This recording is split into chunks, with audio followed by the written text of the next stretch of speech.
Good evening. Good evening. Welcome. Welcome to the night workstation. Thank you for joining. Thank you for joining. It's a pleasure to be here, and I'd like to express my gratitude for your presence, this energy exchange, for your time and attention. And in return, I hope that we can create a sense of calm,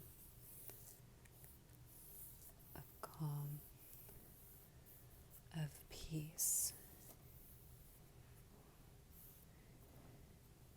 and of relaxation. Today we are doing another gratitude exercise. I like referring to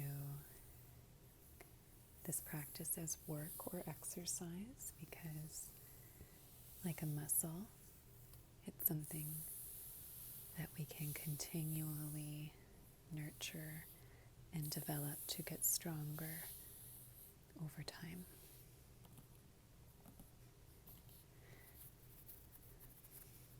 And I'm very glad to share with you this exercise. Today I thought, although the objects of gratitude that I had thought about are still a bit here and there, maybe today we could pick a bit more of a focus. And so I'm going to grab my pen, my handy pen, and today I thought we could talk about something where a lot of us may be encountering some difficulties right now. And we had mentioned previously that gratitude is not necessarily looking at everything or the things that are only peachy keen that might be more obvious.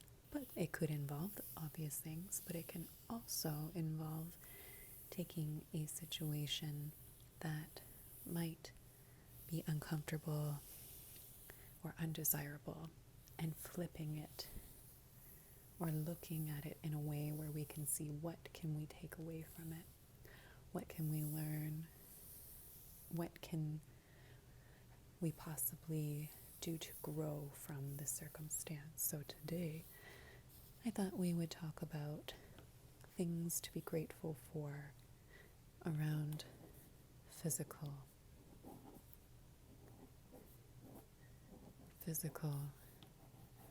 distancing,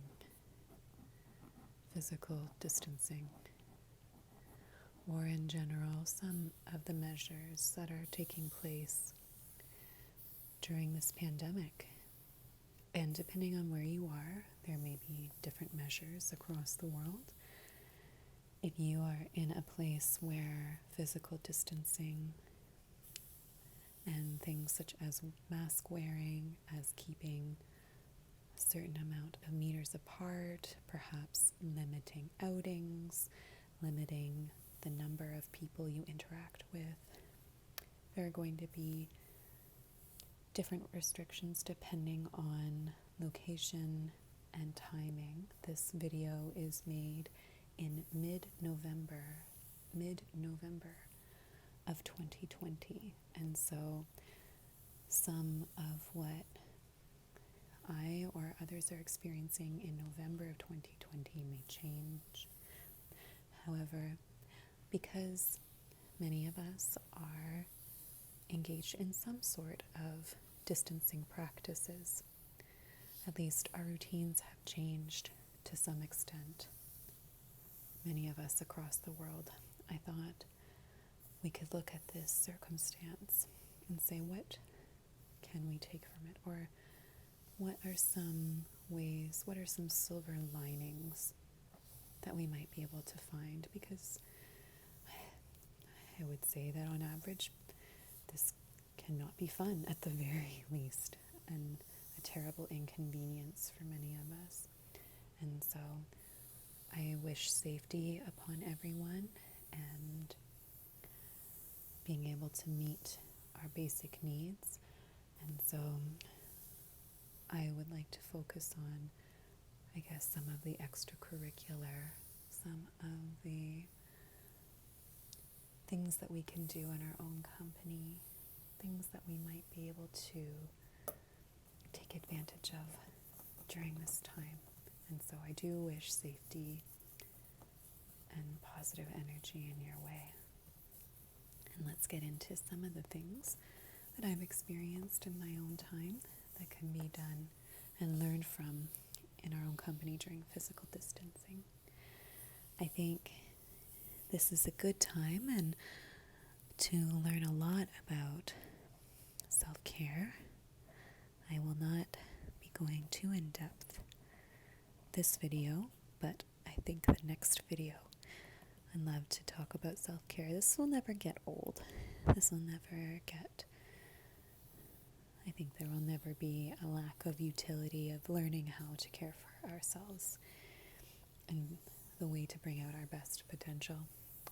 So I think now more than ever, learning to understand what our unique needs and our unique desires are.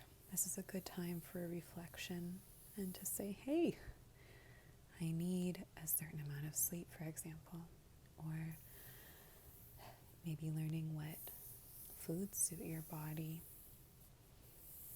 maybe learning about what company or at least information you like to consume.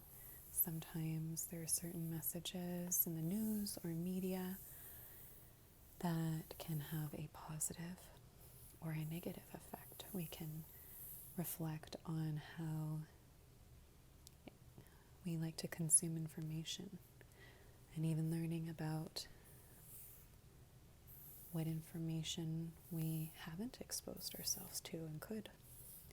Self-care might involve socializing, and with physical distancing that might involve electronic communication and finding ways to access this or finding out which way we want to interact with technology can be a fun challenge. So when it comes to my own time, I have found some fun activities at home that I am grateful for, and part of it involves music and dance. I mentioned dance in the last video, and I'll elaborate a bit about my experience, but in general, we can be grateful for today the gift of movement, movement, movement, movement, movement. So many ways to move the body, so many ways that we can express ourselves through movement. And I think it's kind of fun to be able to evaluate, if we have some extra time on our hands, evaluate our own movements. So that could be filming or observing the way you walk in a mirror. It could be watching how you speak and your facial expressions. It could be learning how to take a good photo for your unique traits. And for those of us who are use some sort of social media or online platform, even online dating, it can be good to learn to find what is flattering for us and authentic. I find it interesting, it's another note, how often we use filters these days, and although they can seem quite attractive, I think that it could be a good exercise to get used to and appreciating, I guess, so to speak, the raw image. catching up, to appreciate how we look in the mirror as ourselves. I totally love, for myself personally, I really find part of my self-care is to put on a bit of makeup, to do my hair nicely in the morning, but not to, I think it's important to be able to feel as though that is not necessary to feel beautiful. And so I think that finding a healthy balance, this is not about only making appearances as the priority. It's about finding what is flattering within a healthy balance. So, for example, I am wanting to improve my speech, improve my conversation and storytelling, because I'm going to be sharing bits of information or relaying different messages on this community. And so practicing speech is going to be really fun for me, and I have been working on my voice lately.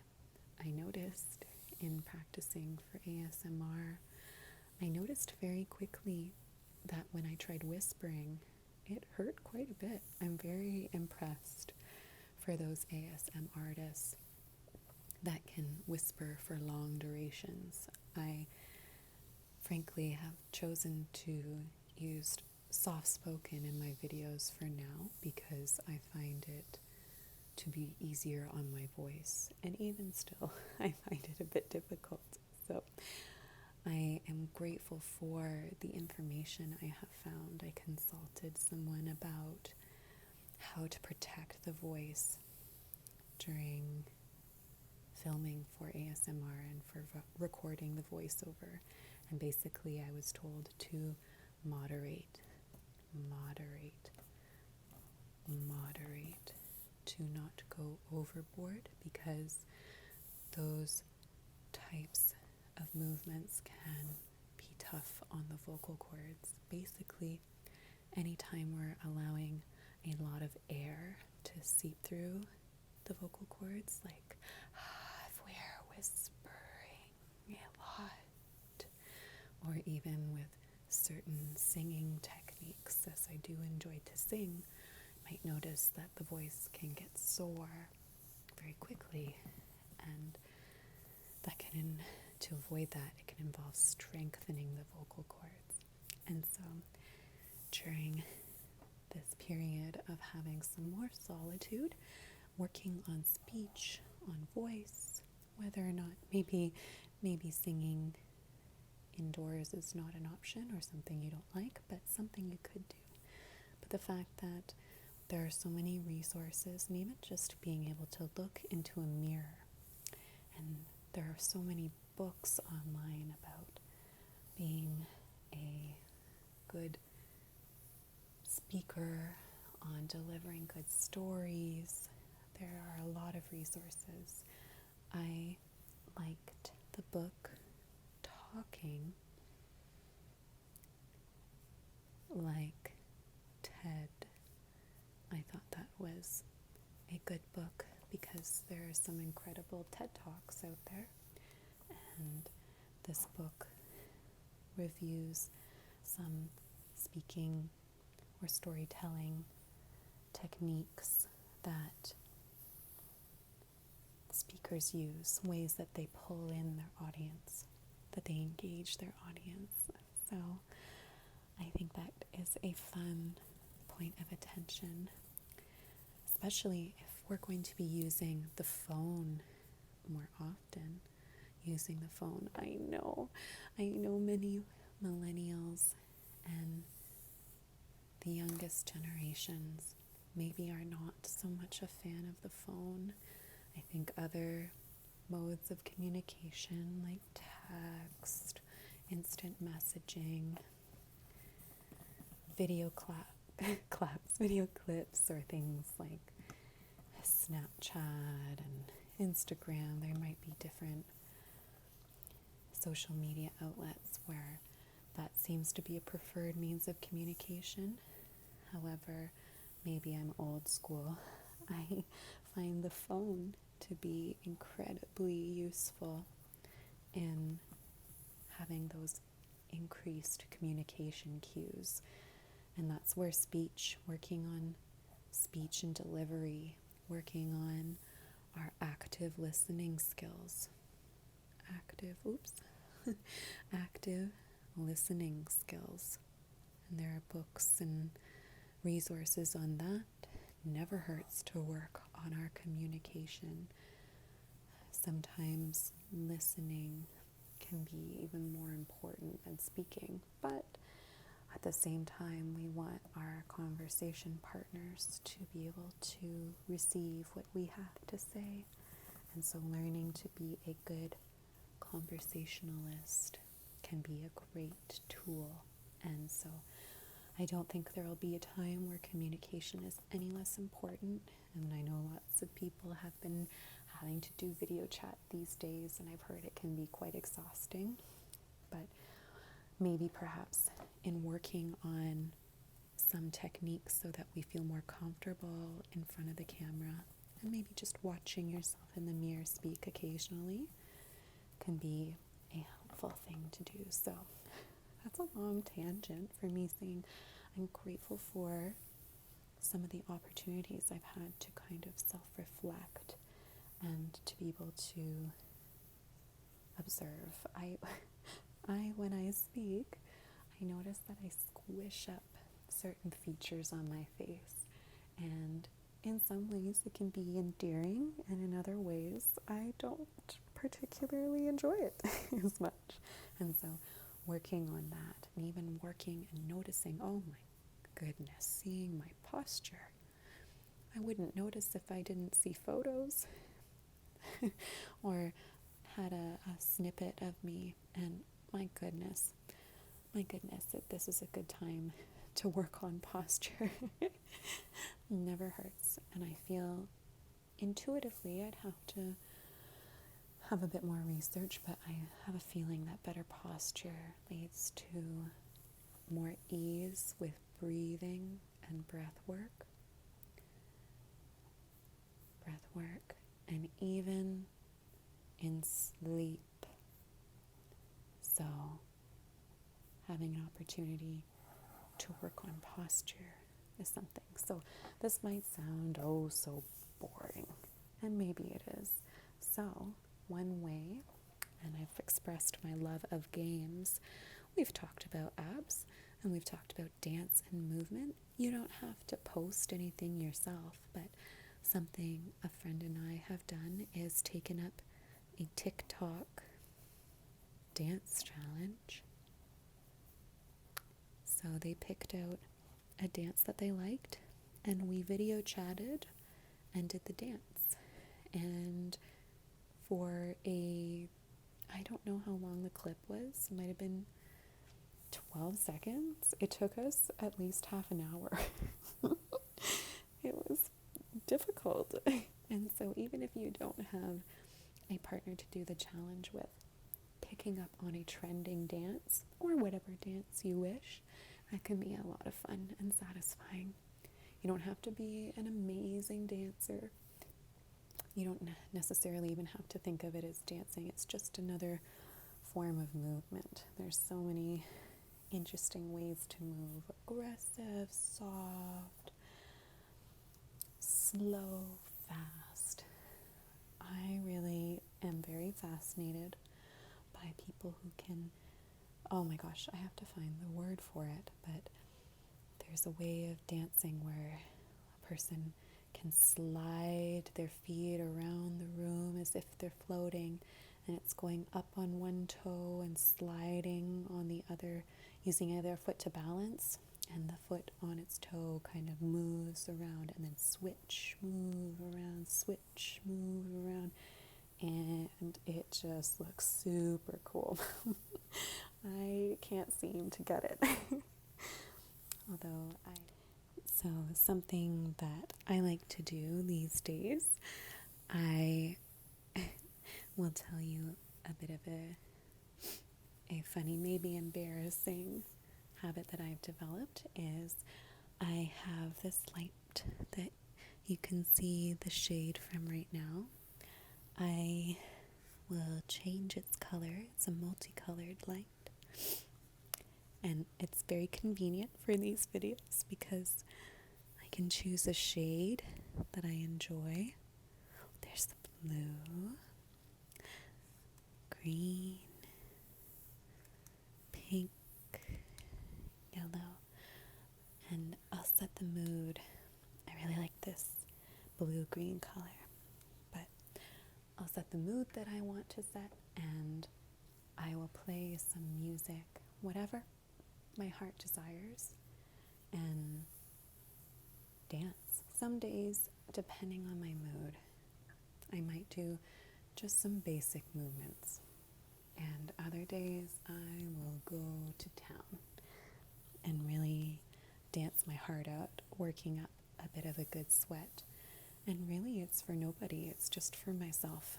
I want to work on my flexibility because it has been some time since I was more of a dancer, and I'd like to gather up some more of those skills and make use of them because it really does make me happy. Music and dance has been a pretty reliable source of joy and a way that I personally can feel alive.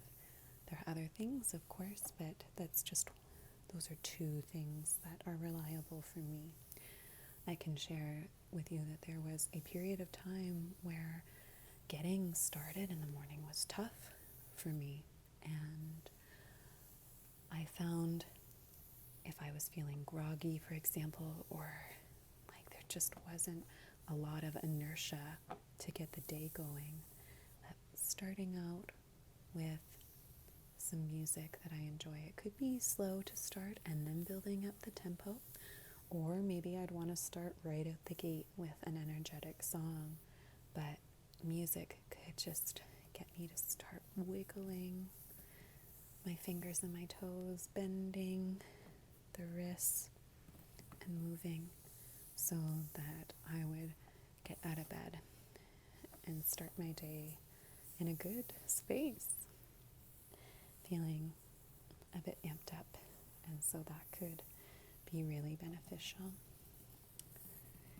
Something that I've noticed is that if we're having to wear masks, for example, and you see people in real life, we might be missing some of the cues that smiles can have, that the mouth can have. And so that can be tough for some people. However, in speaking about practicing in the mirror, it might be a good opportunity to see if your eyes convey emotions. Smiling with your eyes. I think there's a way of smiling to make the cheeks move up, to make the eyes turn up or light up. And also, again, with speech, working on our tone of voice. Voice tone can mean a lot. And working on hearing yourself in a recording, for example. If you do happen to work on talking on the phone, or if you have virtual meetings, working on the voice and being able to express yourself, and depending on what you want to achieve. I don't want to project and assume the type of message that you want to convey. We are all unique. I know for me, I want to convey, personally, I want to have warmth. Sometimes, depending on who I'm talking to, maybe I want to be inviting.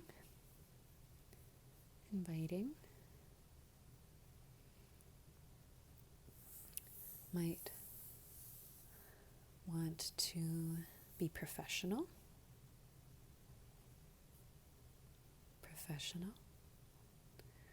Maybe firm. Maybe if you're having to set a boundary, and maybe I want to be humorous. Again, there's some, I don't know which areas use OUR or OR, humor. But there are different ways that we can communicate, and sometimes a gentle tone of voice, having warmth, can make a huge, huge difference. I think things can be so tense right now that having a bit of warmth in the voice, even if we're not happy with a situation, expressing our concerns kindly, patiently, can probably get us a long way. So say somebody butts in line and you're waiting in a grocery store.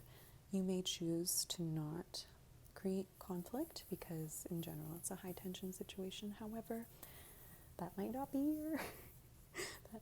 be what is suitable to you. You might decide to say, "Excuse me, hi.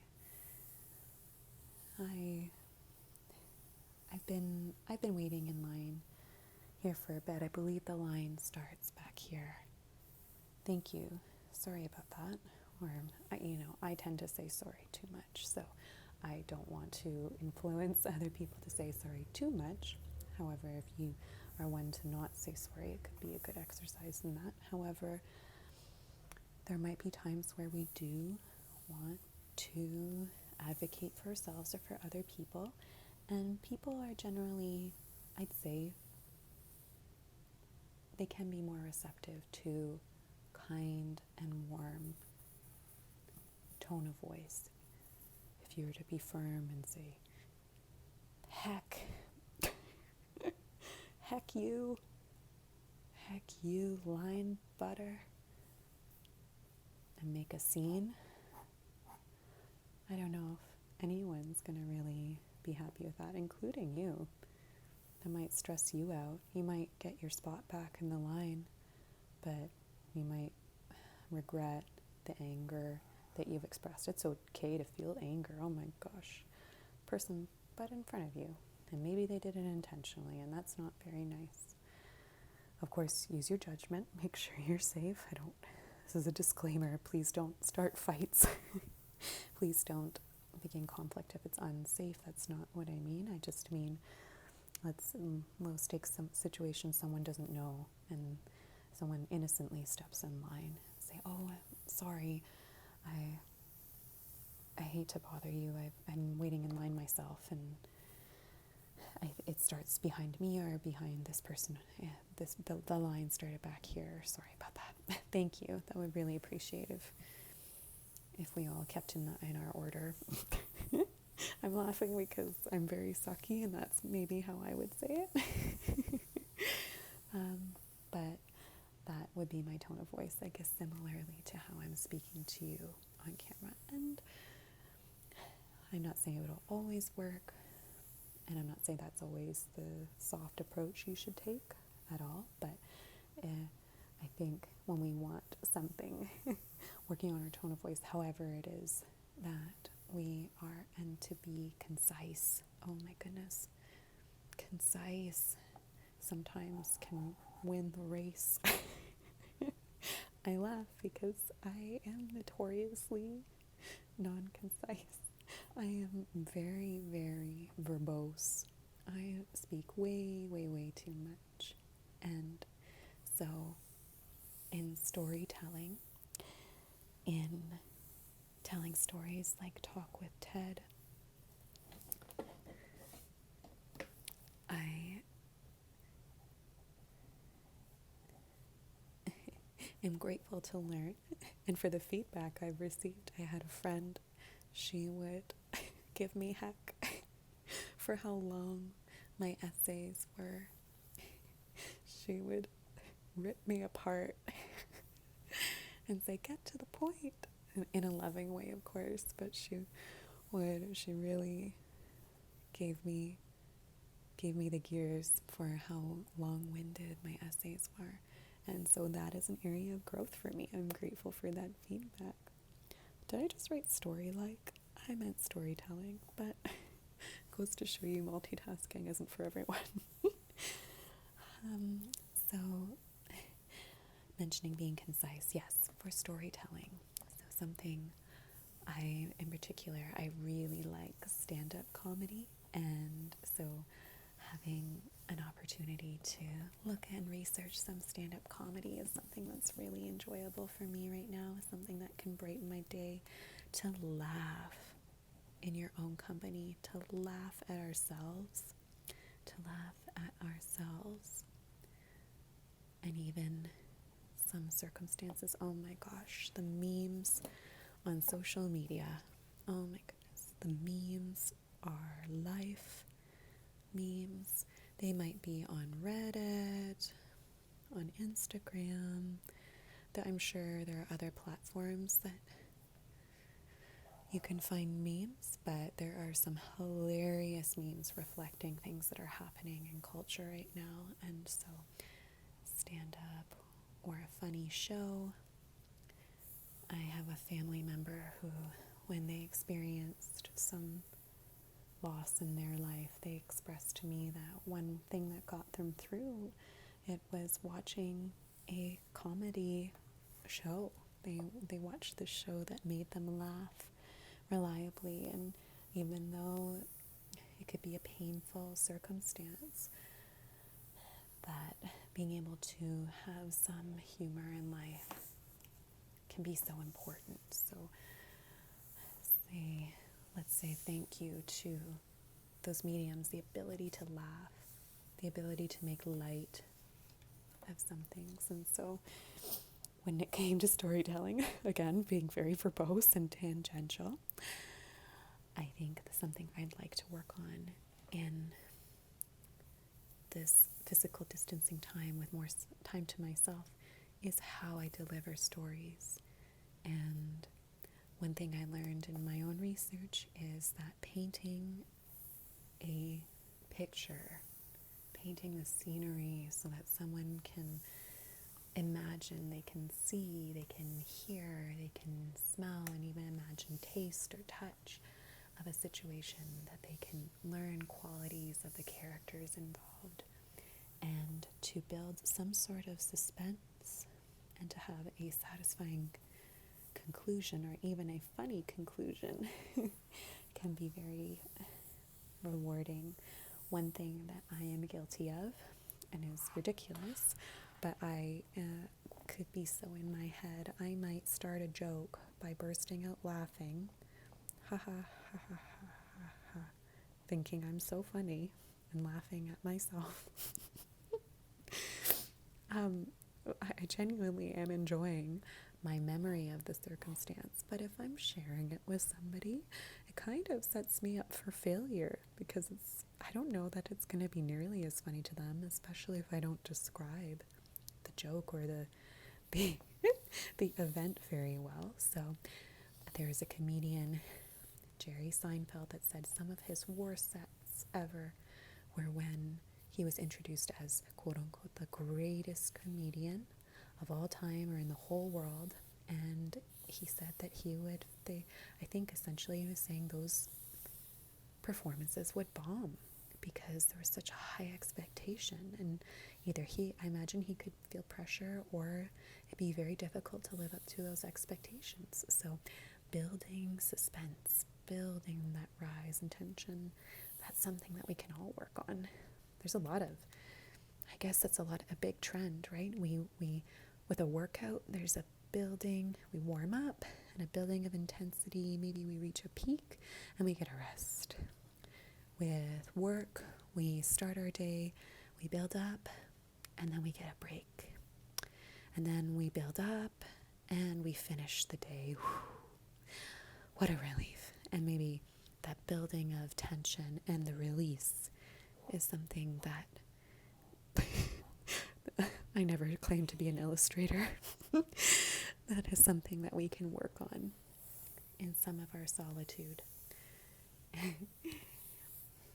And so back to movement and expressing some gratitude for opportunities, we can reflect on our body language going back to observing in the mirror in a healthy way. I don't want to encourage obsessive looking at ourselves in a way that we might start criticizing. It's not about that. It's about saying, look at these features that are uniquely mine.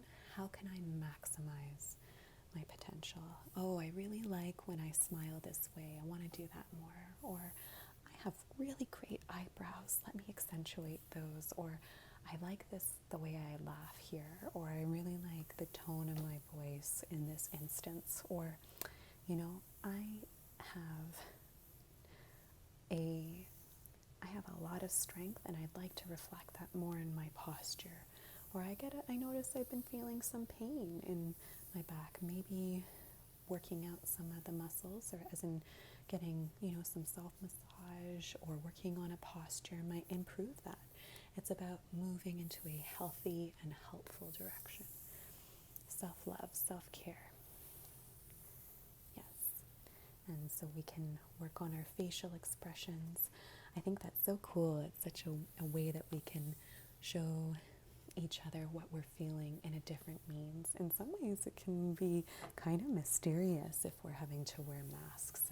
And so adding that layer of mystery can be kind of intriguing, And I'm thinking if there's anything else I should mention. We've got our speech, working on that. So I think we've covered a fair amount of information today. These are just some ideas. Oh, before we go, I realized, thank you. Thank you to all of our people who work in tech that allow social communication,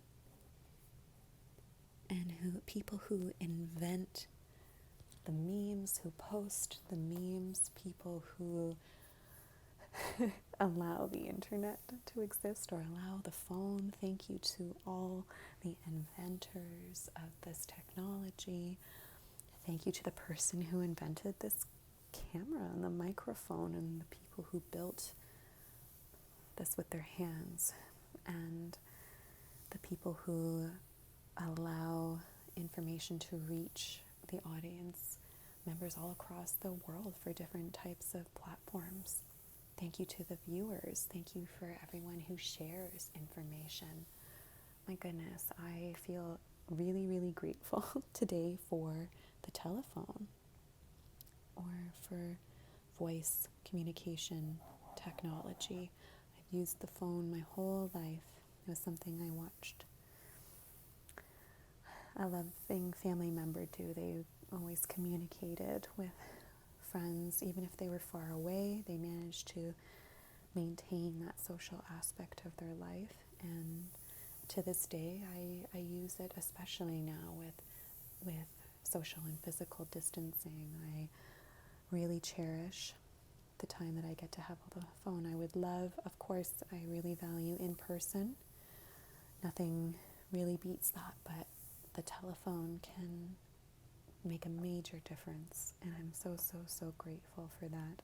And of course, video chat and this and that. With the telephone, I can I don't necessarily have to be the most presentable, but again, I do like to do those self-care things for myself when I wake up. But in the telephone, I don't have to be so concerned about how I look on camera, and if I'm making a funny face, and if I want to get up and walk around and do different chores when I'm on the phone. That can be a really great way to double. So I've really enjoyed having some phone dates with friends these days, and even different things for work can take place over the phone, which is lovely. So I'm very, very grateful for that. Well, that's everything for this edition of Some Things to Be Grateful For During Physical Distancing. I think I was more just talking about certain things, but I hope we covered grateful for opportunities to work on different things about ourselves, to hit different goals, different ways to connect with people in this time. And although although this can be very trying, having support from the community, having support in different ways, finding it within ourselves, and ways that we can safely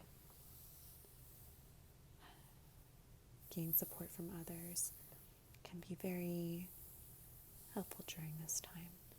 And so, to close, I wish you peace. I wish you kindness, care, light. Thank you. Thank you. Thank you. Closing out. Good night.